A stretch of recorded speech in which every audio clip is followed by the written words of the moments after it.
Hi everyone, welcome to the AppTechCo Podcast. I am Mohammed Ahmed, and you know what we do here. Straight up conversations about the tech that's flipping industries on their heads. And as usual, today we are talking about something that every single telco executive should be paying attention to. But let me ask you something first. How often do you get a business call and get put on hold? Or worse, or like how many businesses out there are bleeding money because they miss leads, can't follow up, or just have a bad customer experience over the phone? Now imagine if all of that could be automated. You call a business and boom, a smart AI answers in any language, knows what you need, sets up appointments, follows up, and all of that without missing a beat. That's OneInbox.AI. And guess what? Telcos should be the ones, I think, offering this to their business customers. So today we've got Abhishek, the brains behind OneInbox.AI, and he's here to break it down, to tell us how it works. Abhishek, thanks for coming on. But before we get into the crazy stuff, how are you? How's your day going today? Thanks a lot for welcoming me here, and it's going really well. We are living in a very exciting time, and me coming from a very humble background, from a very manual processes oriented company, and now running an AI company, I feel that I'm living already in the future. I'm blessed to be in this industry, so yeah, I'm enjoying this entire wave of AI, and would love to share all my experiences with you guys.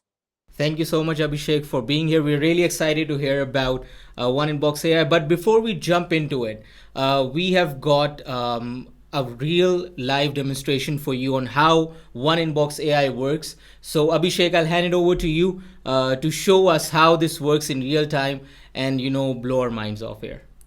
Definitely. So I'll try to call one of my AI agent, which is in Singapore and talks in Singlish accent, which is a little tough for everybody to understand. So I just want to demonstrate how complex an AI can be and how it makes simple our life. So I'm making a call to my phone number. Let's hear it. Hello. Hello, this is Jay from Hotel Boss. How can I assist you? Hey, I want to book a room in your hotel. That sounds great.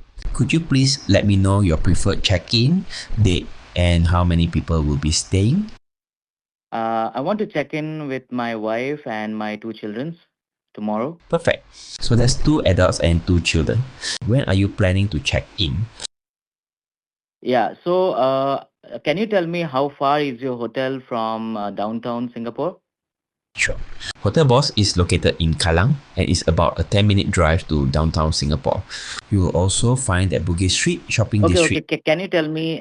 Can you bring me a champagne in my room? Absolutely. We can arrange for champagne to be delivered to your room. Just let me know if you have Okay, any. nice. So, will you be able to send me somebody to pick up from the airport? We don't provide airport pickup directly, but I can suggest some options for transportation. Would you like me to help Okay. with that? Great. Yeah. You can send me all the details. Can you send me all the details in my WhatsApp? I'll take a look. Sure. I can send you all the details, including the room option, amenities, and transportation Okay. suggestion. Thank you. Thank you. You're welcome. Yeah. So you have you seen that how AI can also understand that from where you are coming at, how you want to know about the basic information about the location. If you need some extra services, it's actually example of an hotel receptionist, which is giving you all the basics answer, which is there in your website, but nobody has time and patience to go in your website and find it. So that's how the AI agent is working. This is really exciting, Abhishek. We've heard it in real time now, and I think if I would be getting such a service by any telco, I would not be leaving it anytime soon. So let's now jump into the thick of it. Before we like go into the really technical stuff about your app or how it works and all of that, can you tell me what made you wake up one day and say that I need to build an AI that's better at handling phone calls than a human? So I'll take you to my past and share you some little bit how I come to this position. I started my first job when I just completed my higher secondary exams, like 10 plus 2. And the only job available in the market was call centers. So I one of my friend told me, okay, if you want to make some money and have some pocket money, because we are coming from a very humble background, so we need extra money to survive. So the call center was the area where we can go and start and take calls and make a little bit of part-time income. And from there I get into the industry of communication, by being itself a call center representative to do calls for sales and support.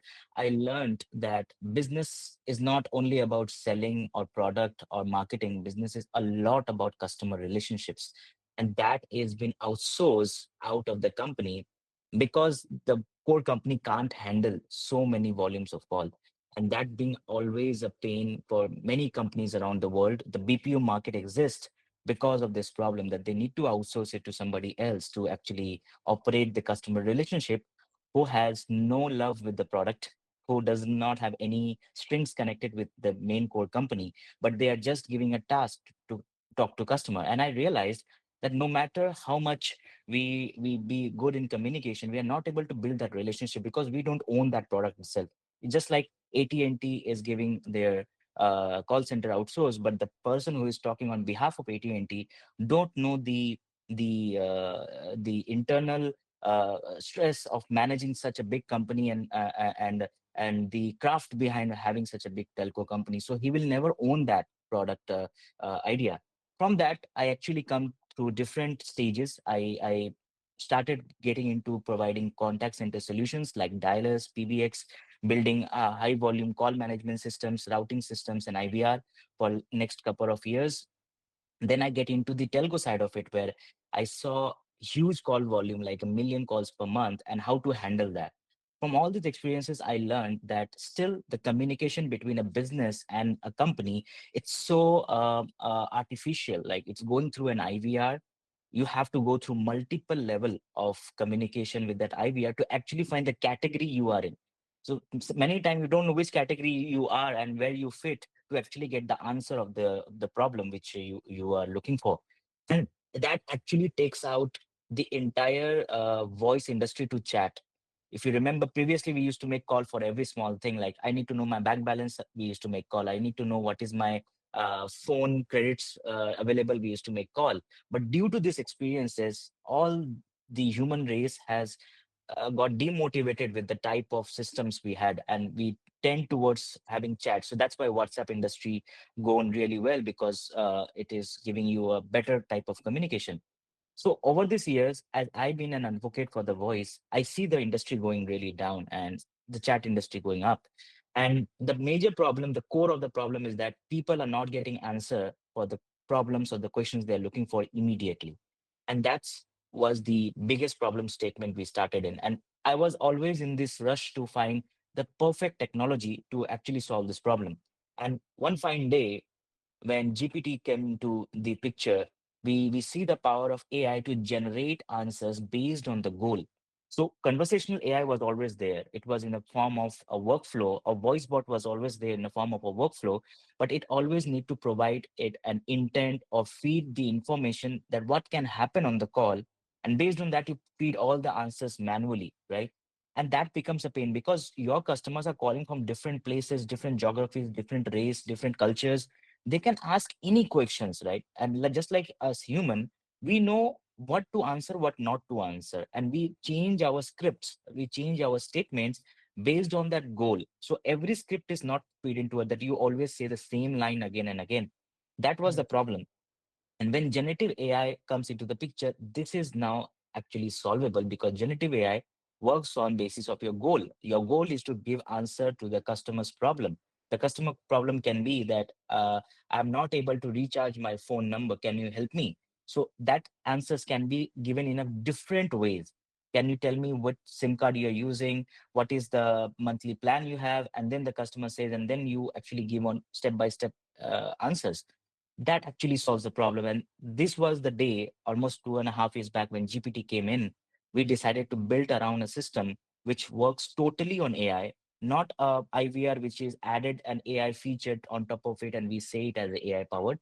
We recrafted the entire telco system, the entire communication system as AI first, thought that everything will be done by AI, and then start rebuilding the other modules around it. And that lead to us what we have right now. We solve the problem of giving answers fast, because if you see this recording, the AI is answering within 500 milliseconds. In 500 milliseconds, the speech is converted to text, going to an LLM. LLM is reasoning, giving you answers, and then coming back as a speech. And entire thing is happening in less than 1 second, which is tremendous, right? It was never possible before. So yeah, that's the entire journey, that how I end up. And yeah, and we are still in a very early stage. We not say that we have figured out everything and all the problems are solved, but the first stage is so good. It solves a very big problem that we should now start focusing into building it a better product, a better system in the coming days. Abhishek, thank you so much for explaining that. I think this really puts the whole, journey and the whole in one inbox AI into perspective for us. As we have now talked about the problem in like detail now, what the problem is and how we're looking to solve it. Can you like give us an idea? As you have already done it, you have done multiple roles, and that has led to where you are today. How much revenue do you think that businesses lose just because their phone systems are still operating in a way that they have been operating since forever? I think, right? Yeah. So uh, it's a very good question, and I'll tell you, billions of dollars. It's not a few hundred, few thousand. It's billions of dollars cumulatively companies throughout the world lose because of this. Because just think about a time when a real estate agent selling a $1 million property in Dubai got a client interested for him. He made a call, and the phone was either switched off, or the phone was already onto a call, and the customer said, "Okay, I'll talk to some other agent." That agent lost a couple of $100,000 of commission just because he was already busy on a call, or he just gone to his bathroom and he missed that phone call. So it is just a very simple example, but if you see in the business and industries, you are getting calls in your IVR, in your phone, for so many reasons. People are making critical calls. I tell you one of my recent incident. I was in Bali, and I had to renew my visa. So I sent to my agent in Jakarta, right? I couriered that, right? And it was all well, the visa approved, it was coming back. And suddenly my logistic company says my courier is cancelled. And it was passports, right? So how can it say cancelled? Where is my passport, right? I will be stuck in this country if I don't have. So I started finding the numbers in the website. I was going to find where is this phone number. In contact us, they put only forms and chatbots, which is giving me repetitive answers. Contact us form is sending me an email. We'll reply you in next 24 to 48 hours. Oh my God, it was such a big pain. It's such a critical situation, and I can't get on a line because you know why? Many companies hide their phone numbers in the contact us to reduce the load of calls coming into the phone, to promote more these chatbots and email ticketing system and reduce the call volume. They purposely hide phone numbers. But anyway, I searched around a lot of things, and I found the phone number. And when I made a call, it was talking in Bahasa language in Indonesia. And I don't know how to talk in Bahasa. And I find another somebody from my hotel receptionist to please help me to navigate this IVR. I need to talk to someone. And then I landed again to a person who is also talking in Bahasa, who can't understand in English because their call center was in Indonesia itself. It was so much trouble to explain and make them realize that what actually I'm looking for. But you know what's the solution? That after 4 hours of the problem, I come to know that my package is already there on the nearest store. You just have to go and collect it. And for this, I had spent 4 hours of frustration, panicking. Where is the thing, right? No, there's nobody is answering.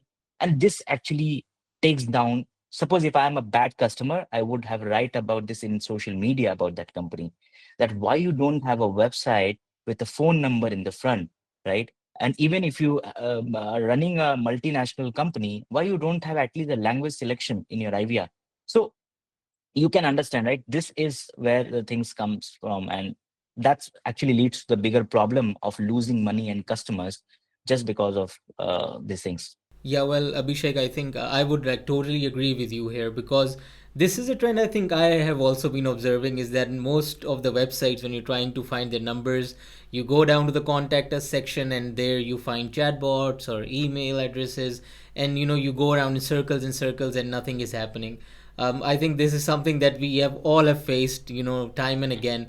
But let's dive a bit deep into this. If I were to ask you like three fixable issues, if we are looking for the most easily three fixable issues that your app can fix in customer calls immediately for a telco executive listening right now, what would those three fixable issues be? Is the 100% answering of the call. No call should be missed or dropped just because your phone lines are busy or your IVR is busy or with multiple channels. So an AI can actually answer calls immediately, just like an IVR. IVR also answers every call, but it starts with a very robotic, frustrating IVR flow, which nobody wants to hear it. I have seen a lot of people who are busy in their life. If they are calling a bank or credit card for just increasing their limit, when they hear IVR, they just hang up the call like this. Oh no, I can't spend my 30 minutes of my life to just figuring out this IVR. So the first fix is having an auto answer with an AI who talks and have emotions like an human and can console the customer that yes, I'm there to help you out. And it's not sounding robotic. The turn off is like when you say, hi, thank you for calling. So this does not work, right? We are living in an AI area. You need um, an AI which sounds like human, have human nuances to the conversation, have emotions on the call, and detect your emotion as well. If you are frustrated and you are in panic mode, it understands your emotion and tries to cool you down so that you are not panicking, right? And right now, stress in any form is not good. So I believe that first, replace your IVRs. Please stop this using IVRs. IVRs are Stone Age technology. You are now in the age of AI, generative AI. Start replacing your IVRs with an AI agent, which will do exactly the same what your IVR does, but in a human manner. And it will try to help the customer to answer it. And then once the customer is in the right category, AI can also transfer calls to the human. So it's not like AI is going to take over the entire call center race. It will take up jobs. It's not like that. It is just to improve the first line of communication, the first impression with the client and the business with a human like speaking agent, which understand your emotion, understand your intent of the call, that why you are calling and which category you falls in, and immediately transferring the call to the right person and take down from 30 minutes of an average wait time to just few minutes. And that would be the immediate fix to the entire industry right now. Yeah, well, Abhishek, I think this the statements that you've given in between about the app or the AI not taking over the jobs of people or the people who are working in the industry. I think that's really important to emphasize because we see this fear from telco providers or sometimes from the industry as well that this might be going towards a direction where they fear that. But if you're talking about telcos, I would like to ask this question. I really like this question, and I would like insights from your side as well as I ask different founders. The people who are in the telco business right now, they already control business phone numbers. They are in a perfect position to offer smart AI voice powered solutions. So why aren't they doing it yet? What do you think about that? Why is that? Yeah, so it's just like mechanics knows everything about cars. So why don't they are making cars, right? Why they don't manufacture cars? So it's about the focus, right? The telcos are focusing to solve much bigger problem than AI. The problem of connectivity, the problem of connecting the worlds. It's not an easy thing, right? And being into the telco space, I would bow down to those people who are managing the fiber optics and lines connecting between two countries. I would like to work with them, even like a sweeper in his house, because I respect them, the kind of technology they build to just fight with that. It requires a lot of effort and lot of energy into it. AI is just very small piece of thing in the telco's life. It's just very small. No matter how AI will go bigger, it's just like a light bulb company cannot why they can't make the electricity generators. Electric generators are the gods of the world. So it's just like telcos are the god of telecommunication. If I am you are talking is thanks to them, right? So they are focused on their side and they're doing really well. They should not be focusing on AI. because we exist, we need to partner with them, and that's why we come into the picture, that we are subject matter experts of communications when businesses are talking with companies. And we could add the value in telco's entire portfolio, that this AI with the phone system is just like when they are selling a phone bundle solution to a business, they can add as a package and sell it. But obviously they should not focus on it, they have a very big problem to solve, right? Well, Abhishek, I think I would have to say this is the best response I've received. I love the answer. I love the analogy that you've used. Like, I really like the, the way you've answered it, and I think I would totally agree with that. Is that the player who is expert in their field should, go ahead and take up what they, are best at. Let's talk a bit more about business and integration with OneInbox AI. So, let's say that I'm running a telco. What's the fastest way where I can roll this out to my customers? The best is that this entire AI runs on SIP in a VoIP call. So we can easily integrate with telco's own VoIP or SIP infrastructure. We can deploy this AI agent in their data center, and they can bundle this as a product to their end customers. So it's a phone number, the line first going via SIP. SIP to the AI agent. It's handling the calls, and once it is done, it is going back to your main PBX line or maybe a PBX extension where human is sitting. So it requires no coding. It's just a simple integration of forwarding a SIP call from their system to our system and then forwarding again back from our system to their system.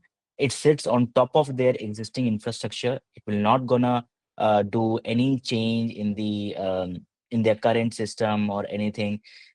It's an easy way, and like I would say that if we get the right person integrating with us, it will take maximum 3 days to deploy and roll it out for their customers, not more than that. And once the integration is done, it is already rolled out for a customer to onboard an AI agent into the platform. It takes 15 minutes. That's what happened with our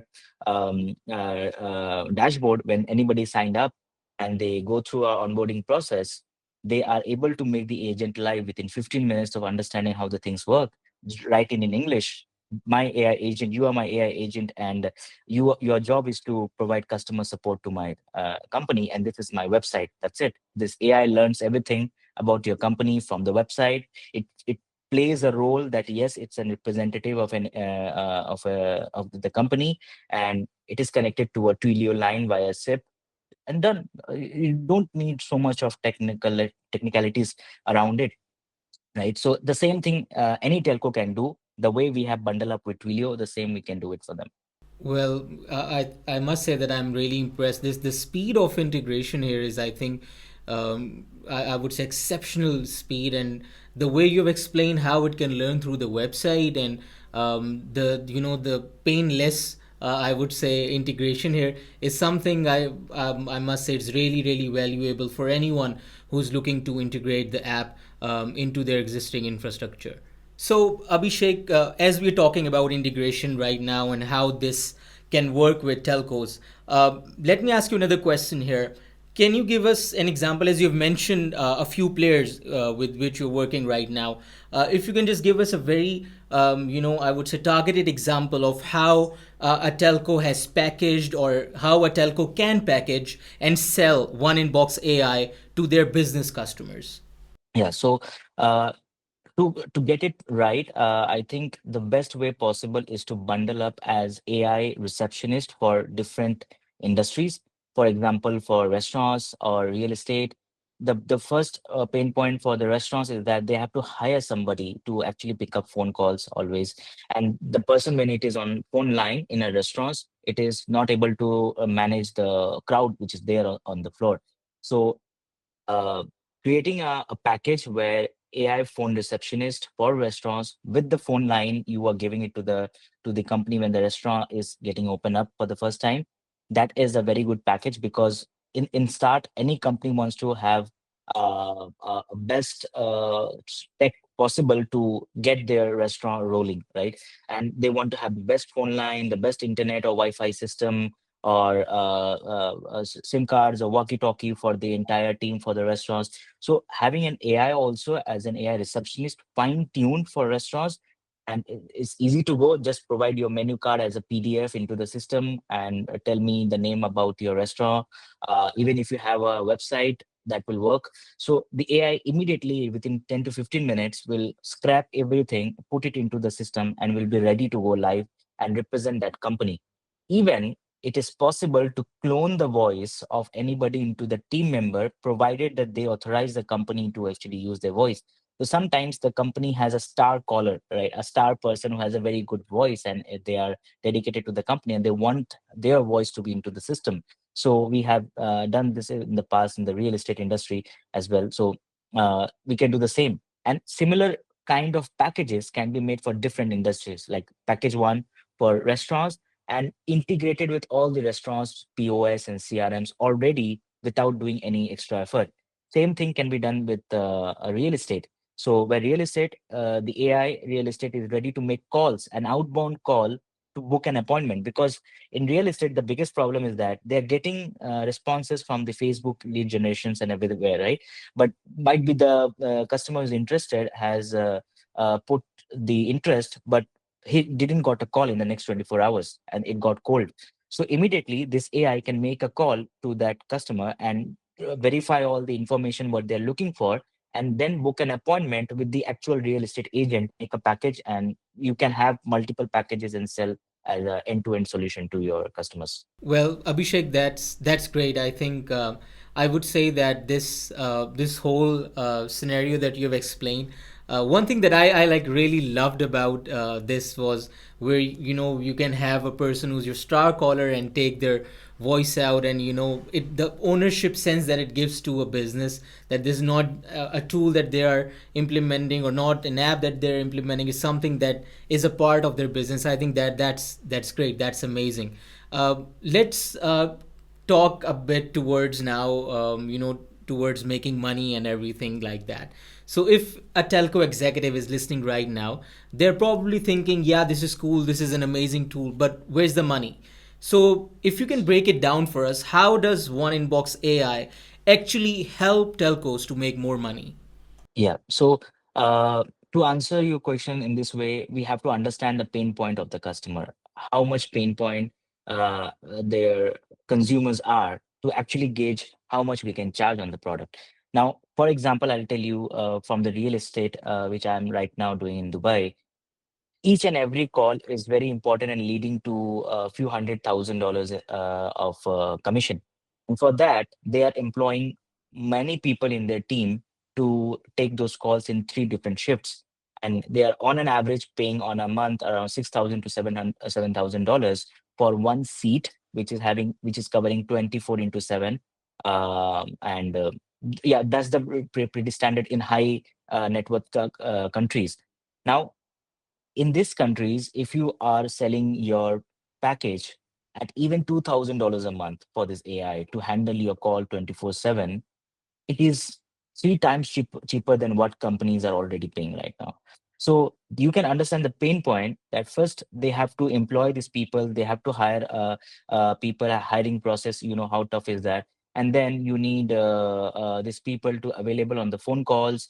If they are already on the phone calls, they will miss phone calls if it is coming parallelly. And then you need to train them, you need to provide office space, all those things you don't need anymore. You just need to have an AI deployed, and companies can even charge $2,000 because the value is very high.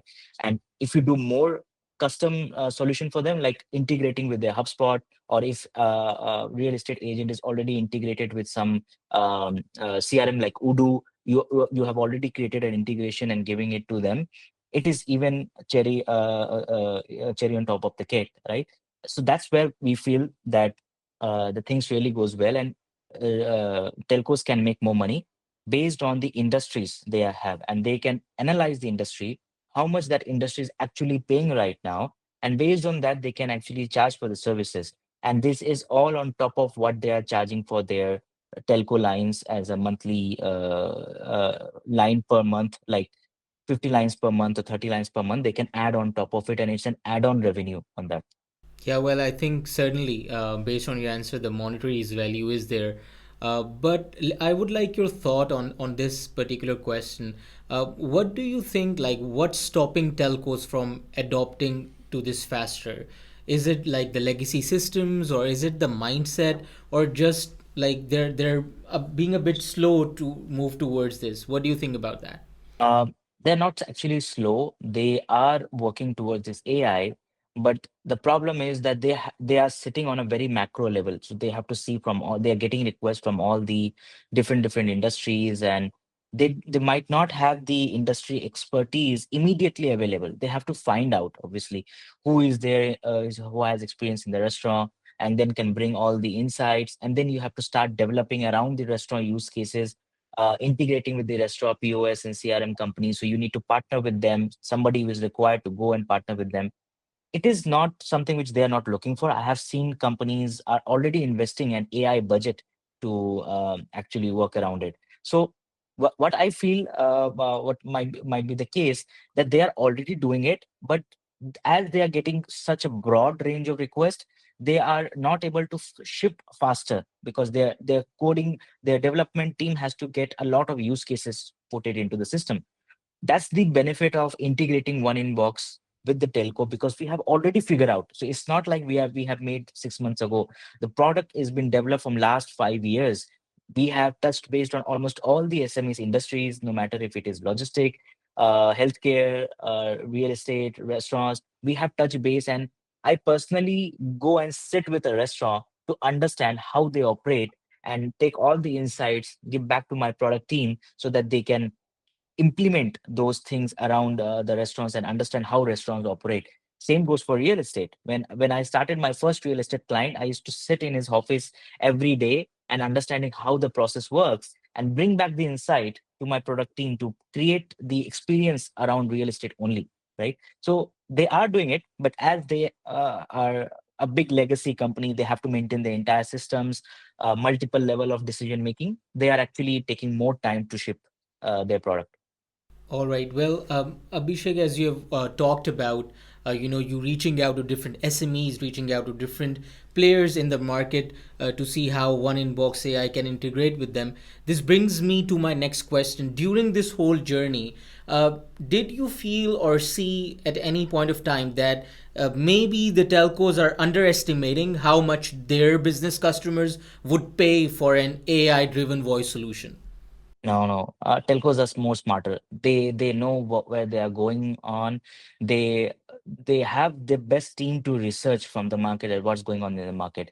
The only problem with the telcos is that they have a lot to do, and in this race, I can just take an example of how Jio in India wiped out the entire telco industry. They wiped out Idea, they wiped out Docomo, right? And right now there's only three major players: Jio, Airtel, and Vodafone, and they are all fighting with their own problems. So the market is very competitive, and they are focused on that market to survive with the competition they have. So it's not like they're underestimating, it's just that they are so much into their core problems, they are not able to go deep into it. And that's where they need partners. They need partners who understand them, who can help them to get into the newer market without them getting involved into the newer things, because they are already too much involved in the current stuff. Yeah, well, I think I also believe that this partnership, as much as it happens, as soon as it happens, will bring a lot of good to this industry. But let's talk a bit about the future now. We are talking about One Inbox AI, and I know for sure it's only going to get bigger and bigger.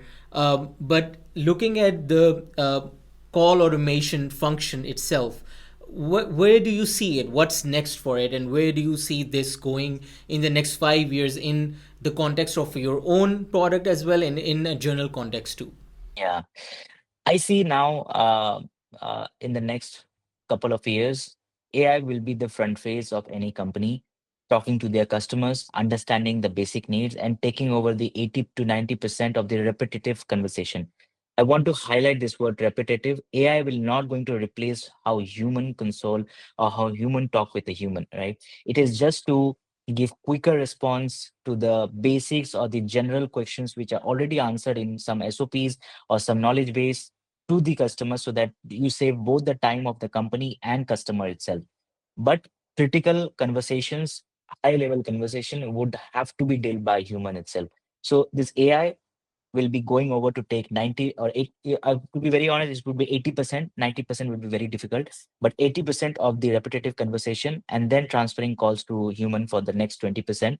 Also, these AIs are going to be the front face of your sales qualifications as well, for surveys, lead qualification, for feedbacks.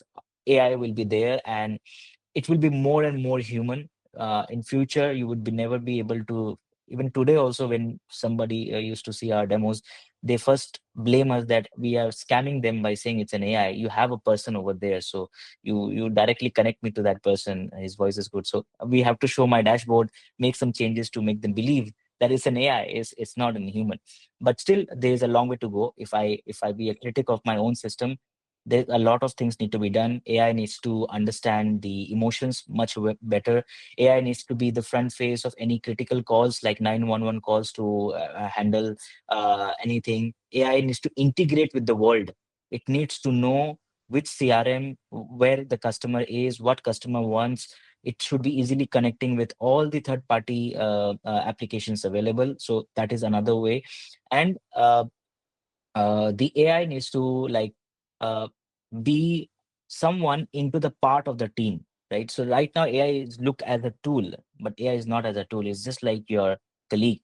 It's just a digital version of the colleague. So AI needs to go towards that area where AI can make you feel that he's also the part of the team, and you can conversate as just like a team member. That can you tell me how many calls you take today? The AI can also reply you that yeah, I take 50 calls, and in this three calls are hot, and they booked the appointment. So that's, I think, the next big wave are coming. Yeah, well, I think this the statement that you've used, the shift in perception of how AI is perceived at the moment, not looking at it as a tool, but looking at it as something that is enabling you or enabling a business at the end of the day. This brings me to my next question. As we're talking a bit about the AI and the industry itself, how would it look like in the future in the next 5 to 10 years? What do you think? What's an AI powered communication innovation that nobody's paying attention to yet, but you think that they should go ahead and do it? Yeah, I think this AI answering tool, AI has been always been in the communication before. Like I'll tell you, AI was there as a coaching tool to help call center employees to understand what customer is asking for, or which policy to refer if customer is asking for a refund policy. AI was also there to transcribe the conversation and highlight few points.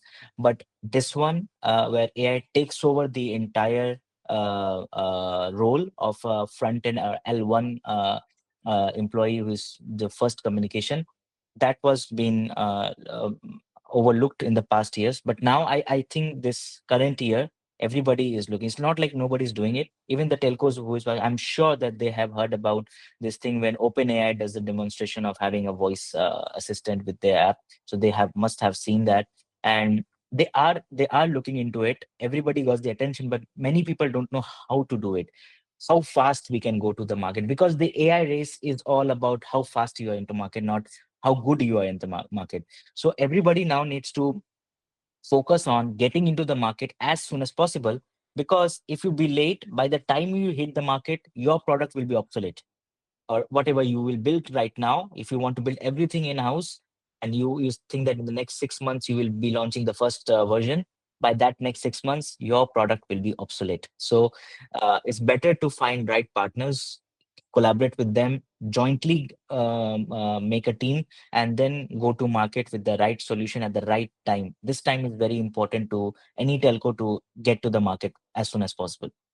Yeah, well, I think this is also a very core question of this whole concept of telcos becoming techcos. And I remember, looking at different telcos who tried to go into a techco space by building in-house applications. But as you said, and you very rightly said, that it's very difficult to keep up with the pace of the market, especially in the AI space. brings me to my next question. This is one of my favorite ones that I like to ask everyone on this podcast to get some sort of inside exclusive news about their tool. So, can you tell me what's the next big leap that OneInbox AI is going to take? What's the next big step that's coming from your app that will make everyone go wow? Okay, so the first thing is about whenever somebody got the first experience of AI talking to them, that itself a wow experience, because till now they were chatting with them, they were getting some reports or asking about how to make my email template or so and so forth.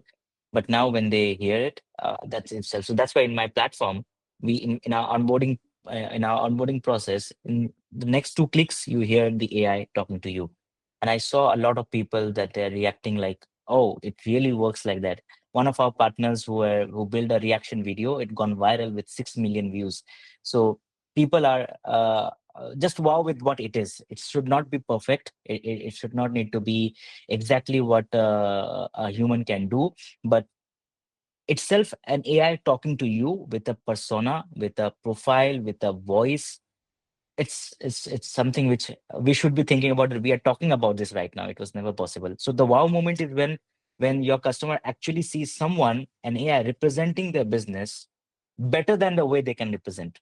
It's not the way they are representing it. The better the AI makes you feel that, oh, the system has more feeling about my product, my company, than my team itself.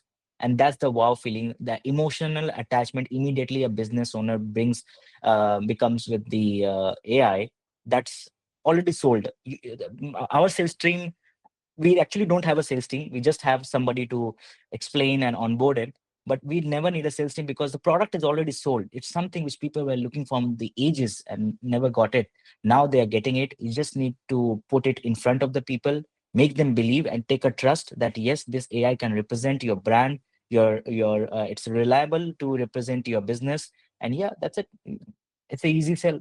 Well, listening to your response, I think this tells about the product itself, how valuable it is, how good it is when it works, and listening to the use cases as well. I think it has been very clear to me throughout the conversation, and especially listening to the call in real time, that how much of value it brings on the table. But let me ask you another question here towards the end now.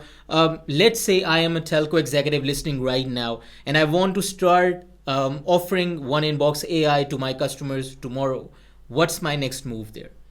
Just contact with contact with my team. I would be happy to consult and discuss how you are positioning your current products, where you are located, what is your geographical advantage, which is your industry advantage. Are you specifically focusing on logistic, or are you specifically focusing on real estate? It's more like a consultation or a brainstorm call.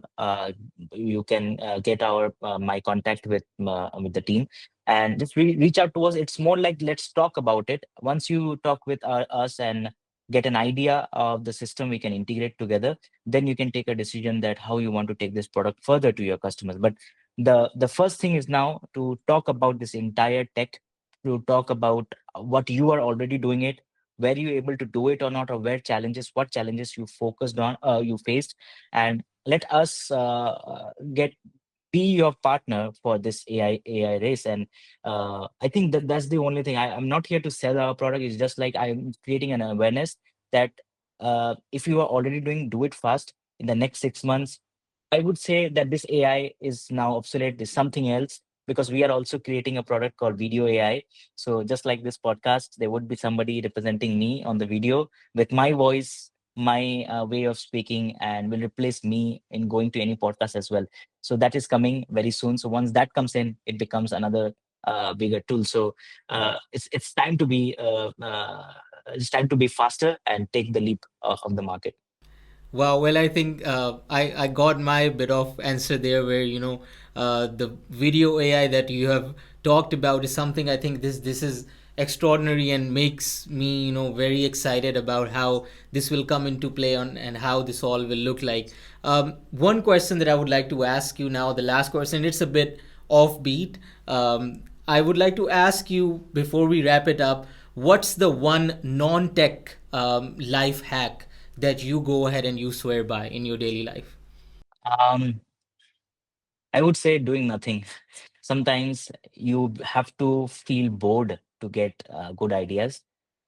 Um, Non-techie means like go totally out of tech, just work with yourself, no phones, no meetings, be bored, no gadgets. So you don't need to hear any podcast when you're working or hear any musics. Just be with yourself, and suddenly you will hit up an idea because you're talking to yourself, your own AI, which has such a big expertise. And I feel when I am in the metros, I see everybody in the phone. I feel privileged because I'm just standing like this. I'm not seeing on phones. I'm not having wearing headphones.